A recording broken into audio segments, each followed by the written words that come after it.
Halo, ketemu lagi dengan kamu Genius. Pada video kali ini kita akan membahas tentang hukum Newton. Ya, ini topik yang sangat menarik sekali ya. Ini adalah gambar dari seorang ilmuwan hebat yang namanya adalah Sir Isaac Newton, lahir tahun 1600-an, sudah lama sekali ya. Nah, beliau ini menemukan suatu hukum fundamental yang ada di alam semesta, sehingga kenapa semesta kita bisa seperti sekarang gitu. Nah, hukum fundamental ini kemudian diberi nama hukum Newton. Ini untuk menghargai jerih payah beliau ya, pemikirannya dalam menemukan rahasia alam ini. Nah, ternyata alam kita ini khususnya bagi benda-benda yang memiliki massa dan bergerak ya, tapi dengan kecepatan kurang dari kecepatan cahaya itu mereka semuanya bergerak berdasarkan prinsip dasar alam yang dinamakan hukum Newton ini. Nah, teman-teman sudah tahu ya bahwa ada 3 hukum Newton. Nah, ini akan saya jelaskan pelan-pelan. Apa sih hukum Newton 1, 2, dan 3? Nah, jadi Isaac Newton itu menyatakan sebagai berikut nih, teman-teman. Jadi, jika ada resultan gaya, ya, jika resultan. Nah, resultan ini kalau bahasa matematikanya itu pakai notasi sigma, ya. Jadi, jika resultan gaya, kita kasih simbol F, yang bekerja pada suatu benda sama dengan 0, jadi kalau sigma F-nya sama dengan 0 ya, sama dengan 0. Jadi saya tulis di sini begini, sigma F sama dengan 0. Jika resultan gaya yang bekerja pada suatu benda sama dengan 0, maka, nah ini kesimpulannya nih, maka benda yang diam akan tetap diam, ya, dan benda yang bergerak akan tetap bergerak. Nah, ini dia. Benda yang bergerak akan tetap bergerak dengan kecepatan tetap. Nah, jadi maksudnya begini teman-teman. Kalau kita punya suatu benda ya, misalkan ini tanah ya, kemudian ini adalah benda. Nah, kemudian misalkan bendanya awalnya diam. Gitu ya. Kemudian kita berikan gaya nih. Misalkan ada gaya ke sini, itu namanya F1. Kemudian ada gaya yang berlawanan begitu ya. Kita kasih nama F2. Nah, selama F1 tambah F2 gitu ya. Ini kita kasih notasi vektor begini di atasnya. Ini sama dengan 0 gitu ya. Ini kan kalau dijumlahkan F1 tambah F2 itu sama dengan sigma F ya. Sigma F12 itu sama dengan 0. Maka benda ini akan tetap diam. Kenapa? Bentar ya, saya tulis dulu tetap diam. Nah, kenapa bendanya tetap diam? Itu tadi karena awalnya dia diam. Gitu. Ya, jadi di sini nih. Jadi benda akan diam, tetap diam gitu ya. Kalau dia awalnya diam, dia akan tetap diam. Nah, kasus yang kedua, kalau bendanya itu dia bergerak dengan kecepatan tetap. Jadi kalau digambarkan di sini ya, misalkan yang di kedua di sini. Sebentar ini saya pindahin dulu ya. Biar enak nulisnya. Oke, kita pindahin dulu. Nah, untuk kasus yang kedua, misalkan kita punya benda nih, sama juga ya. Benda, kemudian dia ini sedang bergerak dengan kecepatan V. Ya, misalkan ke sana kecepatan V sama dengan konstan. Nah, kemudian benda ini itu dikenakan gaya, misalkan ini ada gaya F, F1, misalkan terus ini ada gaya F2 lagi, ya, dia membentuk suatu sudut di sini theta, ya terserah lah. Tapi intinya kalau F1 ditambahkan dengan F2 itu hasilnya sama dengan 0, ya, maka karena awalnya dia bergerak ya, maka benda ini akan bergerak, tetap bergerak dengan kecepatan konstan, yaitu ya kecepatan awalnya, yaitu adalah V gitu. Nah, teman-teman, untuk mengerjakan soal-soal tentang dinamika Newton yang berkaitan dengan hukum 1 Newton, itu ada beberapa kasus nih ya. Sebentar ini saya turunin lagi ya. Sorry teman-teman. Turunkan ke bawah dulu. Ups.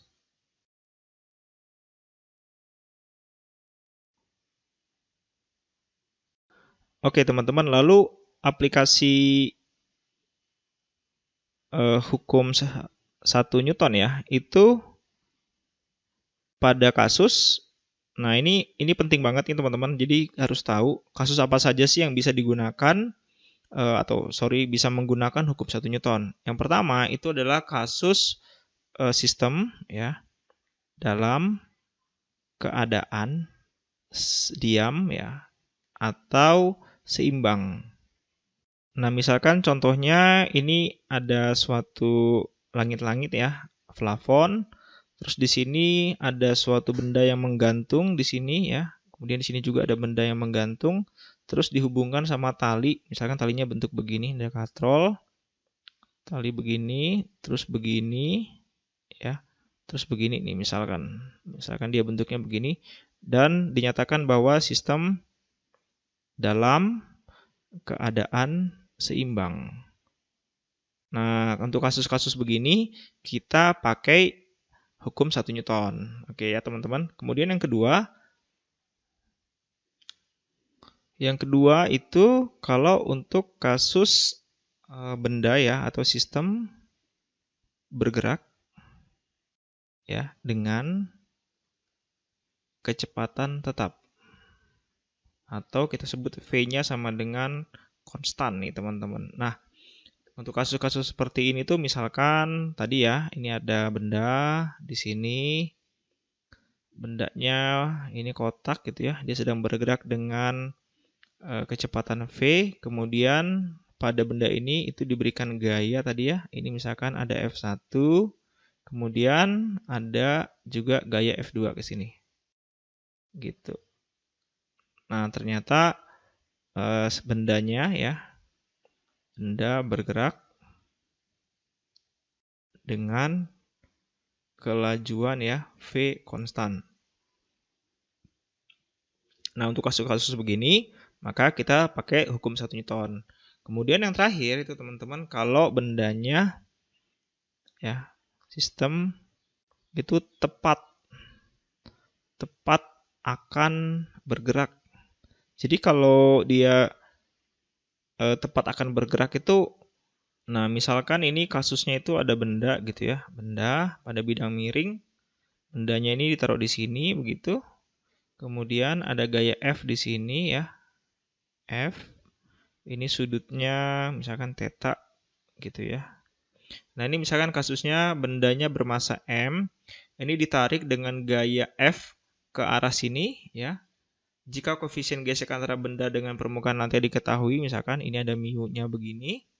Nah, berapa besar nilai F minimal supaya benda tepat akan bergerak? Nah, kalau ada kata-kata tepat akan bergerak atau sesaat akan mau bergerak, nah kita pakai hukum 1 Newton. Gitu ya teman-teman. Oke, itu ada 3 hal ya. Jadi saya ulangi, kalau sistemnya itu dia dalam keadaan diam atau seimbang. Kemudian yang kedua itu sistem bergerak dengan kecepatan tetap atau V-nya konstan. Kemudian kalau sistemnya itu tepat akan bergerak. Nah, kalau ada nanti teman-teman ketemu 3 kasus seperti begini, maka kita pakai hukum 1 Newton, yaitu sigma F sama dengan 0. Selanjutnya, yang kedua yaitu hukum 2 Newton. Nah, di hukum 2 Newton ini itu dinyatakan kalau percepatan sebuah benda, ini ya, percepatan sebuah benda berbanding lurus dengan, nah ini kalau percepatan kan simbolnya A ya. Jadi percepatan sebuah benda itu berbanding lurus dengan gaya total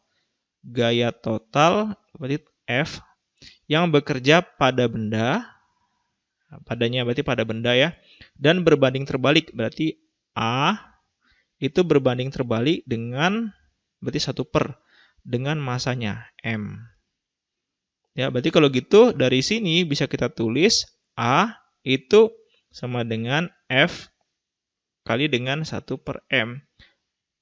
Ini sigma ya, karena ada tadi ada kata-kata gaya total. Berarti kalau gitu kita tulis sigma F sama dengan M kali A.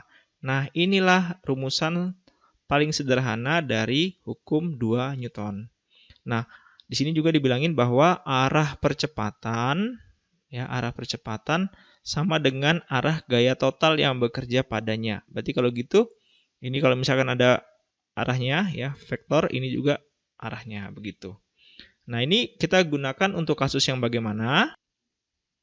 Nah, kita pakai hukum 2 Newton ini untuk benda-benda atau sistem yang bergerak ini ya, ini A-nya ya. Jadi benda atau sistem ya bergerak dengan percepatan ya, percepatan atau A konstan atau tetap. Nah, kalau ketemu kasus yang seperti begini, maka kita pakai yang sigma F sama dengan M kali A. Gitu ya teman-teman. Umumnya intinya kalau bendanya bergerak gitu ya, pasti kita pakai sigma F sama dengan M kali A. Tentunya dengan A-nya itu harus yang konstan atau percepatannya tetap. Kemudian yang terakhir yaitu adalah hukum 3 Newton. Nah, hukum 3 Newton ini tentang aksi reaksi ya. Aksi reaksi.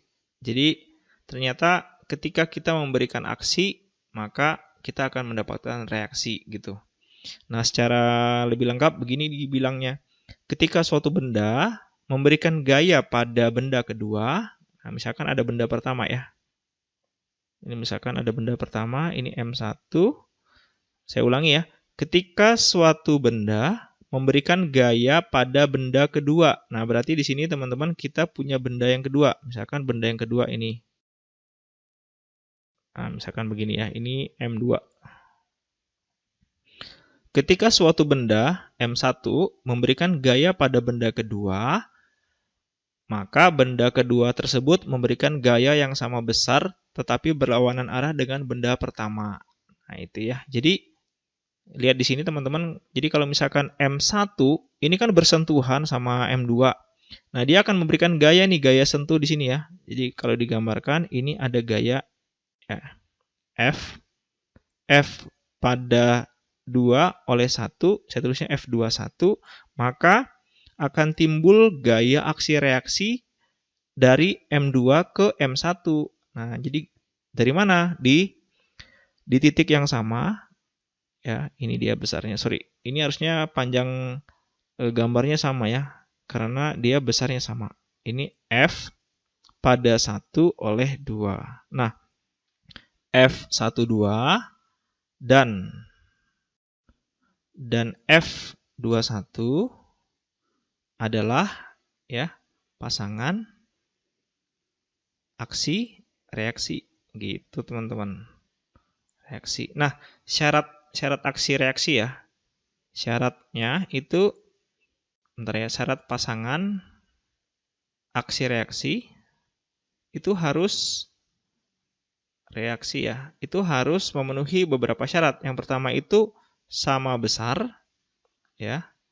Kemudian pada titik yang sama, kemudian dia berlawanan arah. Nah, ini syaratnya ya. Berlawanan arah. Nah, oke. Biar lebih paham, coba misalkan ya, teman-teman. Saya bikinkan suatu kasus di sini. Misalkan ini adalah lantai. Lantai ya. Lantai, bikin yang agak panjang. Oke. Kemudian di atas lantai ini ceritanya kita punya suatu meja. Nah, meja ya. Gambar nih meja. Oke, ini kira-kira bentuknya seperti gini meja. Nah, kemudian di atas meja ini kita kasih balok. Oke, terus di atasnya lagi dikasih balok lagi. Misalkan yang ini ya. Nah, ini M1. Kemudian balok yang ini adalah M2. Kemudian si meja ini M3. Ini lantai yang biru ya. Nah, kalau kita lihat, ini berarti kan si meja itu punya gaya berat ya. Kita sebut namanya W3 gitu ya. Kemudian M2 juga punya gaya berat ya ke bawah namanya W2. Yang M1 juga punya gaya berat yang namanya W1 misalkan. Nah, terus kita lihat lagi. Karena M1 ini, sebentar ini tulisannya kurang bagus ya. Ini W1. Nah, karena M1 itu menekan M2, maka pada bidang antara M1 dan M2 itu ada yang disebut sebagai gaya normal gitu ya. Nah, ini misalkan saya kasih gambar di sini ya. N normal pada 2 oleh 1. Nah, terus karena M1 menekan M2 yang namanya N21, maka massa M2 itu akan memberikan respon atau gaya reaksi, yaitu yang ke arah atas. Yang ke arah atas. Besarnya sama, arahnya berlawanan, pada titik yang sama di sini. N12. Maka pasangan aksi reaksinya itu, ya, pasangan aksi reaksi adalah N12 itu sama dengan minus N21. Gitu. Nah, terus ada pertanyaan, apakah W1 merupakan aksi reaksi? Tidak. W1 bukan aksi reaksi ya. Reaksi dengan, misalkan dengan N21. Walaupun misalkan besarnya sama ya, tapi ini bukan merupakan pasangan aksi reaksi gitu ya, teman-teman ya. Diingat. Nah, kemudian lihat lagi, misalkan di sini ya, antara M2 yang warna biru ini sama meja M3. M2 itu menekan M3. Berarti di sini ada gaya normal gitu ya. Kita gambar di sini N pada 3 oleh 2. Nah, pada titik yang sama itu juga timbul reaksi dari M3 ke M2. Nah, makanya arahnya ke atas, N pada 2 oleh 3. Nah, di sini juga kita bisa lihat bahwa N23 itu sama dengan minus N32. Ini juga aksi reaksi. Kemudian kita lihat lagi di sini, misalkan pada lantai ya. Nah, meja ini menekan lantai. Nah, berarti ada N pada lantai oleh 3. Nah, di sini juga akan muncul aksi reaksi, yaitu normal pada 3 oleh lantai. Jadi pasangan aksi reaksinya adalah L3 itu sama dengan minus N3L. Oke, begitu teman-teman tentang hukum Newton. Nanti video selanjutnya kita akan bahas tentang jenis gaya pada dinamika partikel. Oke, sampai ketemu lagi.